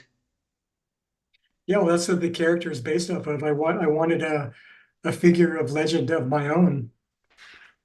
And so I 3D modeled it, I posed him. Okay. Uh, well, I actually consider this project to be a failure How's that? because I was I was trying to make a pod racer, and I may approach this project again, but because I have such a small space to work in, if I made a 1/48 scale project or pod racer, it would have been about a foot and a half long. Oh, okay. And then I literally just don't have any place to keep a project that big. So after I build everything, it actually goes into storage. So I don't have any of my projects displayed. Oh, So I have to clear them out and make room for the next project so I don't get to display anything. So I was like, wait a minute, I don't want to deal with that. So I took the pod engines and just stuck them on the side of the chassis, and I let that be the build. But then I actually have a whole story about this, yeah. which is fairly lengthy, but it ends up being a war between heaven and hell. And after years of or centuries of conflict not going anywhere, they decide they want to end the war because there's too much destruction going on, but they want to have a clear winner. So they decide to have a race. They're going to pick one demon and they're going to pick one angel, and they're going to race to see who the winner is, and they're going to end the war that way. The only problem is they don't have a judge. So they petition Kronos, who's the god of time, Okay. to judge the race because he's impartial. He doesn't care, has no stake in it. He's not part of the war. So Kronos agrees. They start the race, and the only caveat is that they can't cross the same road twice. So these two characters, this angel and this demon, and their racers end up racing for so long that people forget about them. But the war is over. There's no more bloodshed. There's no more destruction. But these two characters just keep racing and racing and racing, and finally they get to the end and they meet each other up and like we've been doing this for centuries that people have forgotten about us. What should we do? So they decide to run their vehicles into each other and destroy themselves. And so they do that um, because they're these characters that they're immortals. They they destroy themselves, but they reincarnate in their home realm. And when they get back home, they realize everyone literally has forgotten about them. And and so they go to talk to Kronos, and he's like, "Well, what happened?" It's like, "Well, you wanted the war to end. It ended. And if you were forgotten to the sands of time, that's not my problem. You asked me to judge the race, and I did." And so the war ended. These two characters finally got sick of racing, and Kronos went back to his realm, and that was the story. I don't know if it's a good story, but it's a story. It's definitely a story. It's a good. Be careful of what you Careful wish what for, you wish kind of for, thing. Yeah. exactly. Yeah, yeah. Hey, question. Well, How do you at paint the up beginning, these horns? Because they look amazing. The ones at the front of the thing. yeah, so those are the curly bits are uh, laser cut pieces. The horns are paper mache. All right. The chassis is just museum board, and the dragon heads are 3D printed. Okay. And how did you get how did you paint up the horns at the front? Um, I'd rarely use black. I use Payne's gray. Mm-hmm. But to paint those horns, I started the base coat of beige, like an ivory color. Uh-huh. And then I tried to just fade the black from the tip down. At the very bottom, I just used some white paint, but like very light. Okay, so it's just washing over it through. Okay. Yeah. Okay. I don't know where the F it came from, but they have this ridiculous word slap chop. Like it's just glazing. It's not slap Yeah, chop. yeah. Slap chop was a cheap piece of plastic from China. It has nothing to do with painting. I wish people would stop saying that. Yeah, I prefer the chap slop method. It's just glazing. Call it what it is, glazing and layering. Anyway, it just infuriates me when people say slap chop. Yeah, I mean, it doesn't make any sense. It doesn't even explain what it is. It's meaningless. It means nothing. It means the opposite of what they're doing. It's not even related. So anyway, Okay, so this. stupid. Yeah, I mean, you can't mark it sensible words, so I can see where that's coming from, but it doesn't make it any better. That's why I say chap slop. Okay, so we've got this. We talked about that. Sorry, the stuff from Dark Crystal, I Yeah. think. So this is my COVID stick.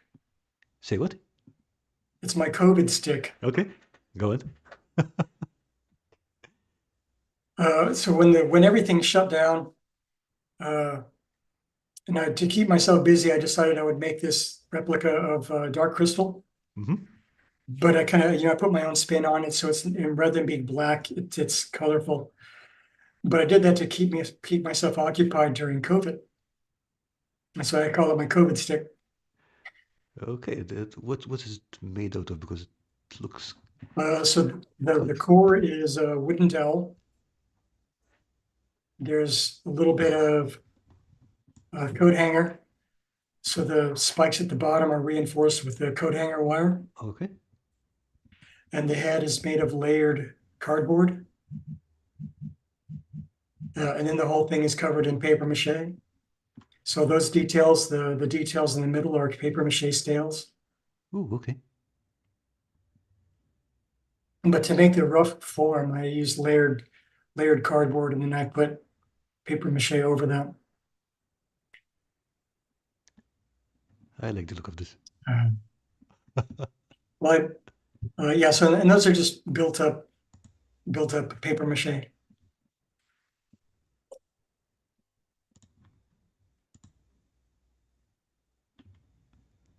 Another tower. Oh, that door looks super intricate. Looking at the blue tower now. Yeah, with the little bit of detail on the top is yeah. So the door opens. I'm seeing a You theme knew here. that. Okay. And then the window in the center is laser cut. That looks lovely.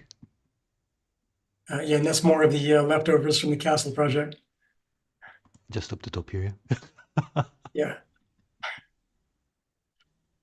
But the outside is just, the stonework at the bottom is carved foam core, Mm-hmm. and then the window frames are just cut out cardstock. Oh, okay.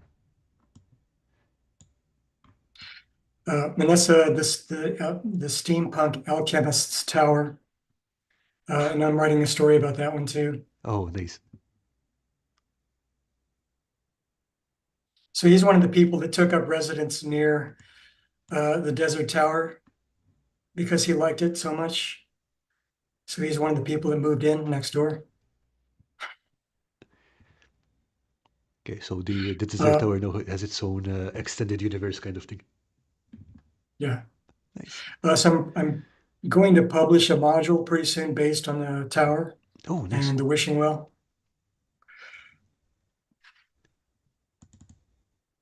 Okay, I look forward to seeing that. Right. Yeah, Now, this I think this was a 3D print, if I'm not mistaken. Yeah. that's all scratch built. Oh, excuse me. All right. My bad. Yeah. So I created a 3D model of it before I started it just to, Oh, because okay. it's pretty intricate. There's a woman that did an illustration of this, and I asked her if I could make a model of it, and she said, okay. So it was entirely scratch built. This took me about 4 months, and Whoa. it's not even finished. I didn't even do a good paint job on it. It's just a basic paint. But I mean, it is beautiful, and you say Oh yeah, 4 months, but I can see where the work went. yeah. Well, her design work is amazing. That's why I really wanted to do a model of it. Do you have her name? I mean, does she publish illustrations or stuff like that? She's on DeviantArt. Okay. So I may, if you go to my DeviantArt account, which I don't have linked to my YouTube, but I will. You can find her. Okay. Nice.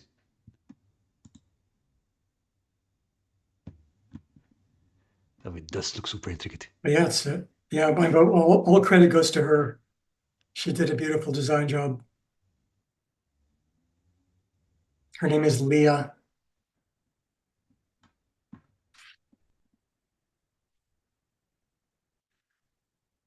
So I have to finish the paint job, and then I also have to put the lights in. Mhm. So it's going to be lit up. Light it up. Yeah, I mean, looking at this, I'm already hearing, country fair music.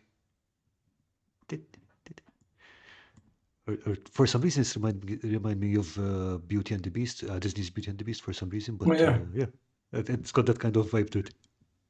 yeah. Nice. Okay, and okay. Oh, more wagons. All right, just about to the end. Yep. So, Shop of Alchemy and Mostly Accurate Fortunes. Right. And are these built in the same way as the other, like 3D printed and card top and Yeah, all yeah, right. yeah. Another wagon for a friend. Um, yeah.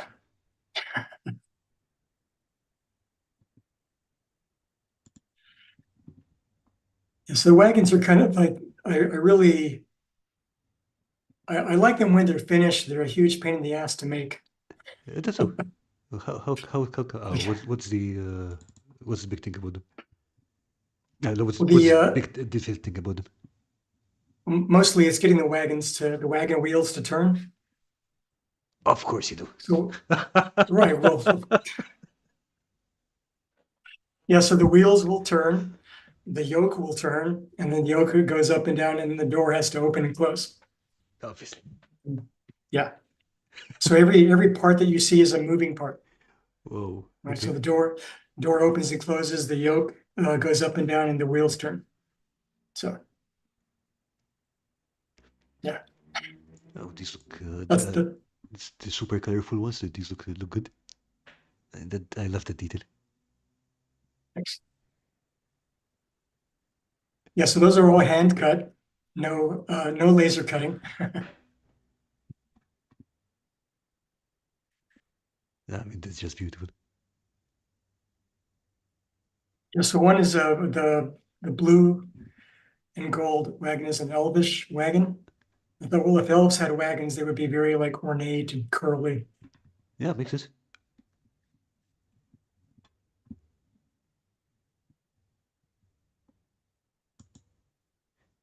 Okay, and we've come to this gate kind of thingy. Oh, whoa! And those are some museum age space marines. Nice. So is this foam board as well? You know, it's all cardstock. Oh, cardstock. Okay. Yeah. It's like literally this is the first project I did when I started selling. Nice. The very first thing I ever did. Oh, I see what you did to hide the a structural element in here. Nice. Yeah. How You to see all do my it? tricks, right? Yeah, that makes a lot of sense. I mean, it works. Well, it's supposed to be like a gateway, you go through and who knows where you go after that.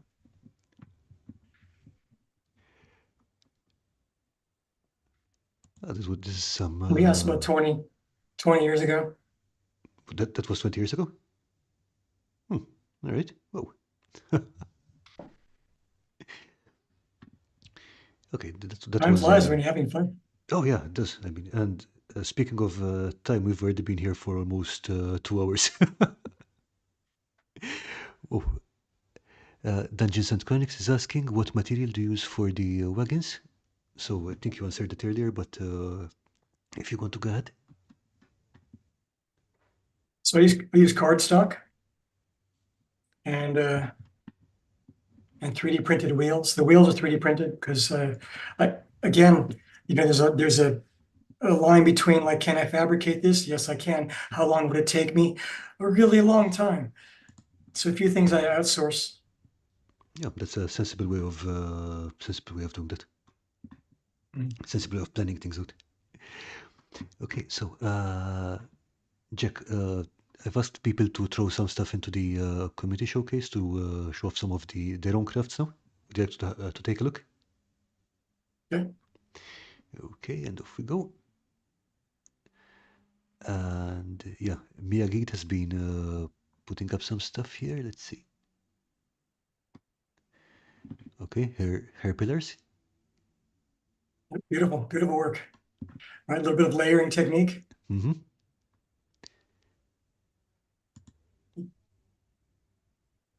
Okay, a display case.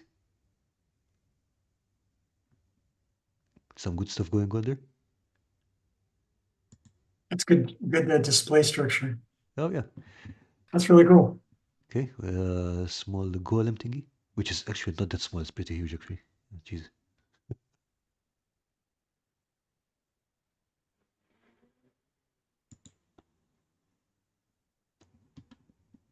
Oh, okay, I remember this one. Yeah, this was for a floating terrain challenge, which I'm sure we'll be able to run someday. But yeah, again, lovely design on this. Yeah, that's really cool. I think, You can't leave a table set up. This is going to be a problem. But yeah, if you have the space for it, this is amazing. yeah. You need a dungeon to lay out your dungeon. Okay, or of course you could use just as a virtual backdrop for Roll20 or what have you. Yeah, Oh yeah, and this is another dungeon layout from you.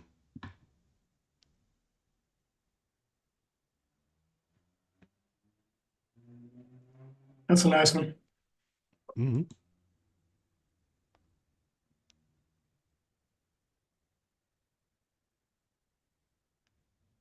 Again, it's massive, but it's absolutely amazing.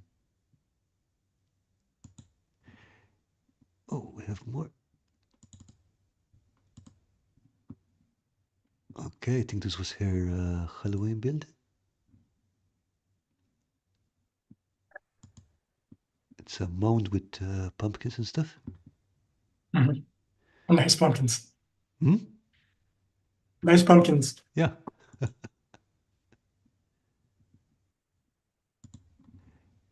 And last one coming. Okay, I think this water tower for her post-apocalyptic Yeah, terrain. yeah, it's really nice. Nice. Yeah, I'm guessing the top part is made of corrugated cardboard. It's Mhm. cunningly Yeah. disguised. Hey, great job.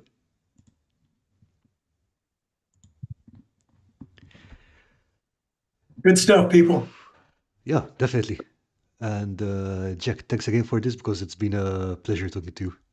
Thank you, Karl. I really appreciate this. Thank you. So I'm just going to drop your links in the chat just so people can find you. Do you have anything else to let them know before we head out? Uh, we'll probably start a Discord, I guess. Oh, I okay. was I was kind of asking the community at large if I should, but I'm afraid I don't know. I'm on the fence, but so I need some encouragement. Yeah, do it. Make it happen. Do it. Thank you.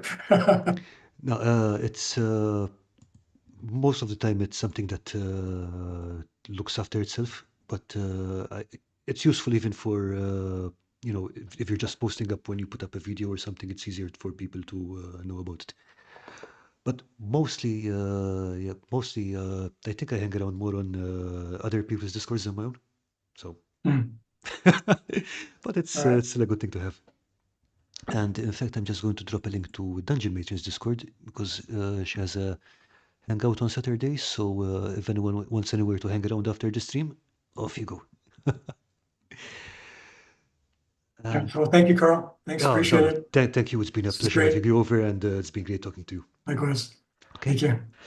And before we drop out, I just like to let people know that the post-apocalyptic terrain challenge with DM Scotty will be on here next Saturday, 7 p.m. Central European time. I'll figure out what the whole times are later and post them up. But oops, I think he dropped out, so we're just going to. No, there he is. Oh, He's back. So goodbye, everyone, and thanks again for watching, and thanks again, Jack. thank Bye. you, Carl. It was a pleasure. Bye, Same. everybody. Bye.